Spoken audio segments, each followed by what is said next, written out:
नमस्ते दोस्तों। कुछ हफ्तों पहले ही मार्केट में एक नए बाबा आए हैं, बागेश्वर बाबा। बार हमारी रावण से बात हुई और सिर में मारो, अब सिर में बड़ा मार। तो अब बात ये आती है कि ये बाबा की खासियत क्या है। तो भाई ये बताया जा रहा है कि ये बाबा बड़े ही चमत्कारी तरीके से लोगों की प्रॉब्लम जान लेते हैं और बड़े ही चमत्कारी उपाय देते हैं। इसके सिर में मारो जरा, गला पकड़ इसका, गला पकड़। लेकिन इतना काफ़ी नहीं है। अगर इस बात पे थोड़ा हिंदू मुस्लिम छिड़क दिया जाए तो न्यूज़ वाले तो आपको पॉपुलर बना ही देते हैं। इसी बात पे रफ़ी गांधी ने ट्वीट करके ये लिखा कि बागेश्वर बाबा जैसे पाखंडी और झाड़ू फेंक बाबा तो काफ़ी है, तो बागेश्वर बाबा का ही विरोध क्यों? क्या आज के ज़माने में देश के हिंदू बिना रोक टोक के बेवकूफ़ भी नहीं बन सकते? सही बात नहीं है दोस्तों। लोग IITians बनते हैं, ऑफिसर्स बनते हैं, साइंटिस्ट बनते हैं, तो कुछ लोग बेवकूफ़ बनना चाहते हैं तो वो क्यों बन नहीं सकते? भले ही लोग डिवाइडेड है रिलीजन से, बट सब लोग यूनाइटेड है एक सुपरस्टिशन से। ऐसे बाबा आपको हर धर्म में देखने मिल जाएंगे और कुछ लोग तो ऐसे भी होते हैं, इनको बहुत ही लॉयल्टी के साथ फॉलो करते हैं। तो आइए इस वीडियो में समझते हैं बागेश्वर बाबा को और बाबाओं के फिनोमेना को।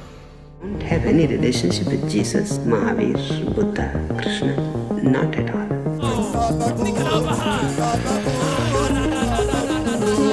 They teach you to love Jesus. Why? Because he turned water into wine. अध्यात्म तो चमत्कारों के विरुद्ध खड़ा होता है और अंधविश्वास के विरुद्ध खड़ा होता है। जो लोग ऐसा काम कर रहे हैं वो वैज्ञानिक तो नहीं है, वो आध्यात्मिक भी नहीं है। तो बात करते हैं बागेश्वर बाबा की। बागेश्वर बाबा के पीछे जो इंसान है उसका रियल नाम है देवेंद्र शास्त्री। ये उत्तर प्रदेश से आते हैं और उधर ये एक आश्रम भी चलाते हैं, बागेश्वर धाम। दैनिक जागरण के अकॉर्डिंग इसका असली नाम है देवेंद्र कृष्ण गर्ग और इसकी उम्र है सिर्फ 26 साल। यानी कि अगर देखा जाए तो ये बहुत ही छोटा है और 26 साल की उम्र में ही ये बाबा बन चुका है। अगर आने वाले सालों में ऐसा ही चलता रहा तो 15-16 साल के बच्चे भी स्कूल से ड्रॉप आउट करके बाबा बनने का ना सोचने लगे। धीरेन्द्र की बात करें तो ये पहली बार न्यूज़ में आए थे अपने कम्युनल भड़काऊ भाषण की वजह से, जो ये दे रहे थे उत्तर प्रदेश में सागर में अपना प्रवचन सुनाते टाइम। इन्हें ये बोला कि सारे हिंदू एक हो जाओ और जो हम पे पत्थर फेंकने वाले हैं उनके घरों पे बुलडोजर चलवा दो। निवेदन है सब हिंदू एक हो जाओ और पत्थर मारने वालों के घर पर बुलडोजर चलवाओ। बाबा की बातों से सुनकर ये लगता है कि ये पॉलिटिकल रेफरेंस है जो उत्तर प्रदेश में हो रहा था उस टाइम। तो बाबा फिर से ये बोलते हैं कि सारे हिंदू एक हो जाओ और अपने हाथों में हथियार उठा लो। अगर सारे हिंदू एक होकर इनकी बात मानकर हथियार उठा ले तो पुलिस क्या ही करेगी? पुलिस को क्या अपनी जॉब छोड़ देनी चाहिए और बाबा बन जाना चाहिए? या फिर ये जो लॉज जजेस जो सब है वो उनको बंद कर देना चाहिए बाबा के? जाओ अब सब हिंदू अपने हाथ में हथियार उठा लो और कह दो हम सब हिंदू एक हैं। ये बड़ी ही ऑब्वियस बात है कि ये कम्युनल भड़काव था और बाबा का ये भड़काऊ भाषण था पब्लिक पीस को डिस्टर्ब करने के लिए। जैसा कि हम सभी जानते हैं हमारे देश में लॉ एंड ऑर्डर की क्या ही हालत है। इस बात पे भी किसी को ना ही अरेस्ट किया गया और ना ही कोई एक्शन लिया गया। और कुछ दिन बाद धीरेन्द्र ये कहते हैं कि वो बाबा नहीं ढाबा हैं और ऐसी गलती वो लगातार करते रहेंगे। पता ही नहीं कि हम बाबा हैं ही नहीं, हम तो ढाबा हैं। अब माना कि लॉ एंड ऑर्डर की इंसल्ट करना काफ़ी नहीं था, बाबा फिर से आते हैं अनटचेबिलिटी प्रैक्टिस करने के लिए। जैसे कि इस वीडियो में देखा जा रहा है कि इसके डिवोर्स इसके पैरों के ऊपर गिर जाते हैं और ये अपने पैर भी आगे करता है इसके लिए। अब चलो ये तो बहुत ही आम बात है, बट दूसरे केस में जब बंदा इसके पैरों को छूने आया तो इसका रिएक्शन कुछ बहुत ही अलग ही था। छूना नहीं है, मैं अछूत आदमी है। हाल ही में बाबा नागपुर आए थे अपने भाषण के लिए और वहाँ पे भी इनने लोगों का माइंड रीड किया और अपने चमत्कारी सोल्यूशन दिए लोगों की प्रॉब्लम के। यहाँ पर हमारी एंट्री होती है श्याम मानव की, जो नेशनल कन्वर्ट महाराष्ट्र है अंधश्रद्धा निर्मूलन समिति एक ऑर्गेनाइजेशन है जो 1980s में नरेंद्र दाभोलकर के द्वारा फाइंड की गई थी। जैसा कि हमें इस ऑर्गेनाइजेशन के नाम से ही समझ आ रहा है कि ये अंधविश्वास और सुपरस्टिशन के अगेंस्ट फाइट करती है। लेकिन 20 अगस्त 2013 में देवेंद्र दाभोलकर को शूट करके उनकी हत्या कर दी जाती है जब वो मॉर्निंग वॉक पे निकलते हैं। इसके पीछे काफ़ी कट्टर लोगों का हाथ था, बट लेकिन 3 महीने बाद दिसंबर में 2013 में एक न्यू लॉ पास करती है महाराष्ट्र, जो होता है ह्यूमन सेक्रीफाइस, सुपरस्टिशन और ब्लैक मैजिक के अगेंस्ट। ये ऑर्गेनाइजेशन के लिए ये काफ़ी बड़ी बात थी, क्योंकि सालों से इसके खिलाफ वो लोग कैंपेन कर रहे थे और फाइनली इसके अगेंस्ट एक लॉ बन गया। नरेंद्र दाभोलकर की मौत के बाद सारी ऑर्गेनाइजेशन की भाग दौड़ श्याम मानव ने संभाल ली थी, क्योंकि ये स्टार्टिंग से ही ऑर्गेनाइजेशन के साथ थे। श्याम मानव अपने आप को सनातनी हिंदू कहलाना पसंद करते हैं, जैसे कि स्वामी विवेकानंद और गांधी जी अपने आप को माना करते थे। एक तो अपने आप को सनातनी हिंदू कहता हूँ, महात्मा गांधी भी अपने आप को सनातनी हिंदू कहते थे और स्वामी विवेकानंद जी भी अपने आप को सनातनी हिंदू कहते थे। श्याम मानव ये कहते हैं कि वो किसी भी भगवान या किसी भी धर्म के खिलाफ नहीं है, वो इसके खिलाफ है जो लोग इसके खिलाफ फ्रॉड और धंधा चलाते हैं। इनका जो काम है वो अकॉर्डेंस कॉन्स्टिट्यूशन ऑफ इंडिया में दर्ज है। भास्कर की एक रिपोर्ट में बताया है कि श्याम मानव 200 से ज्यादा बाबाओं का भांडाफोड़ कर चुके हैं। श्याम मानव का सबसे बड़ा केस था शकुंतला देवी, जिनको ह्यूमन कंप्यूटर के नाम से भी जाना था। बट श्याम मानव ये कहते हैं कि उनको उनके मैथमेटिकल प्रोग्राम से कोई प्रॉब्लम नहीं थी। जब उनने एस्ट्रोलॉजी और फ्यूचर प्रेडिक्शन को करना स्टार्ट किया तो उनने इनका भांडाफोड़ कर दिया, उनके खिलाफ कंप्लेंट की और इसकी वजह से नागपुर से उनको अपना प्रोग्राम छोड़कर भागना पड़ा। शकुंतला देवी, जिनका नाम Guinness book of world records में रिकॉर्ड हुआ था, वो नागपुर में आई, उसने एडवर्टाइजमेंट शुरू की, god can tell correct fortune, so can Shakuntala Devi. इनके पहले बड़े केस के बाद शकुंतला देवी ने ये सारे काम बंद कर दिए गए। तो वापस आते हैं इस कहानी पर। श्याम मानव को पता चलता है कि देवेंद्र बाबा नागपुर आए हैं राम कथा करने। इस बात पे वो बोलते हैं कि ये बात तो बहुत ही अच्छी है, उनका स्वागत किया जाना चाहिए। पर उनको फिर पता चलता है कि देवेंद्र बाबा तो अपना एक दरबार होल्ड करते हैं, जहाँ पे ये लोगों को अपने चमत्कार दिखाते हैं, और ये 7 और 8 जनवरी को होने वाला है। मुझे सबसे पहले कहा गया कि उनका राम कथा का आयोजन है। मैंने कहा अच्छी बात है, उसका तो स्वागत होना चाहिए। लेकिन लोगों ने ये ध्यान में ला के दिया कि उनके दिव्य दरबार के काफी वीडियोस उपलब्ध है, इसलिए मैंने उसके तरफ ध्यान दिया। मेरी बड़ी टीम है, उन टीम को मैंने भिड़ा दिया। 40-50 वीडियोस उन्होंने खंगाले और उनके ध्यान में आया कि इसमें काफी कानूनन उल्लंघन होता है। फिर क्या था, श्याम मानव ने पुलिस के पास गए और एफआईआर दर्ज कर दी और प्रूफ दे दिया और बोला कि इस पे क्विक एक्शन लिया जाए। कुछ टाइम बाद पुलिस ने भी इसको क्लीन चिट दे दिया और बोला गया कि हमें कोई भी एविडेंस ऐसा नहीं मिला है जो ब्लैक मैजिक एक्ट के खिलाफ हो।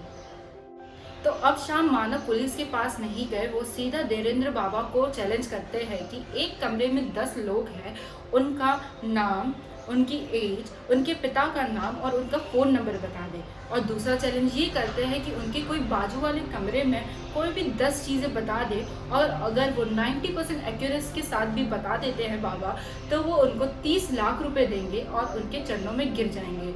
और उन्हें ये भी कहा कि अगर वो ऐसा कर देते हैं बाबा, तो वो अपनी ऑर्गेनाइजेशन पूरी तरह से बंद कर देंगे। तो आगे क्या होता है कि बागेश्वर बाबा ये चैलेंज एक्सेप्ट करेंगे या नहीं। तो इवेंट के पोस्टर्स पे ये लिखा था कि ये जो प्रोग्राम है वो 13 जनवरी यानी कि 13 जनवरी तक चलने वाला था, पर बागेश्वर बाबा 11 जनवरी को ही चले गए।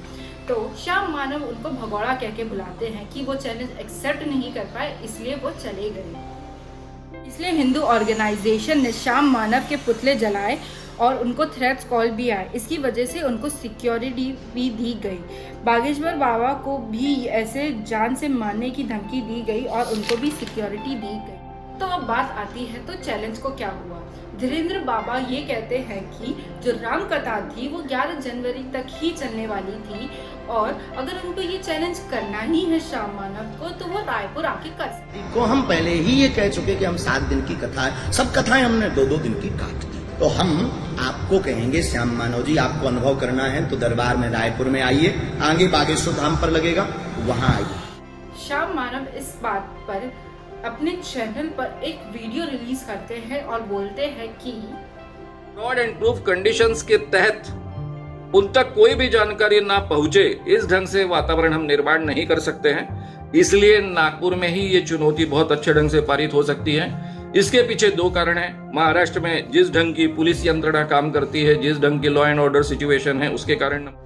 तो दूसरी बात ये आती है कि महाराष्ट्र के जो मिनिस्टर है वो देवेंद्र बाबा के काफी अच्छे मित्र हैं, इसीलिए ये चैलेंज अगर नागपुर में किया जाए तो ना ही श्याम मानव की तरफ से और ना ही देवेंद्र बाबा की तरफ से कोई भी रुकावट आई। क्या लगता है, बाबा को ये चैलेंज एक्सेप्ट करना चाहिए? क्योंकि बाबा के जो हजारों फॉलोअर्स हैं यही चाहते हैं कि श्याम मानव उनके पैरों में आके गिर जाए और उनको ये छोटी चीज़ों पे ध्यान नहीं देना चाहिए, कहाँ रायपुर कहाँ नागपुर। इसी बीच शंकराचार्य स्वामी ने आकर ये बोला कि अगर वो सच में ही इतने ताकतवर है तो जोशीमठ आकर खिसकती जमीन को रोक दे, या फिर जो लोग आत्महत्या कर रहे हैं, डिप्रेशन से लड़ रहे हैं और घरों में जो झगड़े हो रहे हैं उनको रोक दे, तभी वो उनको ताकतवर माने। इनफैक्ट धीरेन्द्र ने तो ये भी क्लेम किया है कि उनके पास तो कैंसर का भी इलाज है। अगर उनके पास सच में है तो गवर्नमेंट इतना पैसा क्यों वेस्ट कर रही है, क्यों नहीं इनके पास जाके उनका इलाज पूछ लेती। बट ऐसा नहीं होगा, क्योंकि ये सब जो चीज़ ये कर रहे हैं वो एक फ्रॉड है। 2017 में हिंदू साधु ऑर्गेनाइजेशन अखिल भारतीय अखाड़ा में 14 बाबाओं का जो फेक थे उनका भांडाफोड़ किया गया था और उसमें से कई बड़े बड़े नाम थे। जैसा कि मैंने ये पहले भी बताया कि ये सिर्फ एक ही रिलीजन में फॉलो नहीं किया जाता है, ये हर रिलीजन में होता है, चाहे कोई भी हो, मुस्लिम, क्रिश्चियंस, हिंदू, किसी भी। तो इन बाबाओं को IIT में भी बुलाया जाता है सिर्फ लेक्चर्स देने के लिए। तो ऐसा क्यों है, इन फर्जी बाबाओं को ही क्यों बुलाया जाता है और ये ऐसा क्या करते हैं जो लोग इनकी बहकाई में आ जाते हैं? पहला रीज़न ये हो सकता है वो है इलिटरेसी। इसको पूरी तरीके से तो रीज़न नहीं बताया जा सकता, क्योंकि जो पढ़े लिखे लोग हैं, जो अच्छी खासी जॉब भी करते हैं, वो भी इनकी बहकाई में आ जाते हैं। तो दूसरा रीज़न ये हो सकता है इंडियन एजुकेशन सिस्टम। तो ये इसलिए है क्योंकि हम पढ़ते नहीं हैं, हम समझते नहीं हैं, हम सिर्फ रट्टा मारते हैं। इसकी वजह से जो यूट्यूबर इन्फ्लुएंसर्स होते हैं जिनने IIT भी पास किया है, वो भी ये बोलते हैं कि हवन करने से एयर प्योरीफाई होती है। मतलब कि उसने पढ़ तो लिया, एग्जाम तो दे लिया, पास भी हो गया अच्छे मार्क्स से, बट उसके मतलब क्या था वो कभी नहीं समझा। चीज़ ये हो सकती है वो है फेक। लोग बिना कुछ समझे, बिना कुछ सोचे, बिना कोई डाउट किए लोग बिलीव कर लेते हैं, क्योंकि हमारी इंडियन सोसाइटी उन्हें यही कहती है।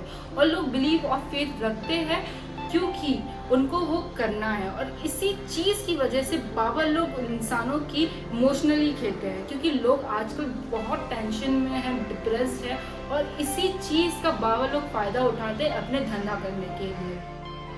मैं ऐसा नहीं कह रही हूँ कि बाबा का जो कॉन्सेप्ट है वो गलत है, क्योंकि कुछ बाबा इसमें से ऐसे भी होते हैं जो पुराने स्क्रिप्चर्स पढ़ते हैं और दूसरों की लाइफ में एक लाइफ पर्सनल कोच की तरह काम करते हैं और उनको एक अच्छी वैल्यू देते हैं। जैसे पहले के ज़माने में होता था कि एक वो सेल्फलेस लव था और उनको भिक्षा दी जाती थी, बट आज के ज़माने में भिक्षा को बस एक भीख का कॉन्सेप्ट दे दिया गया है, क्योंकि आज के ज़माने में कोई भी एरा गहरा बिना कोई एजुकेशन के, बिना कोई मतलब के फालतू बाबा बन रहे हैं, और जिनको लोगों को एडवाइस, एक अच्छी लाइफ एडवाइस देने के लिए कुछ भी नहीं है।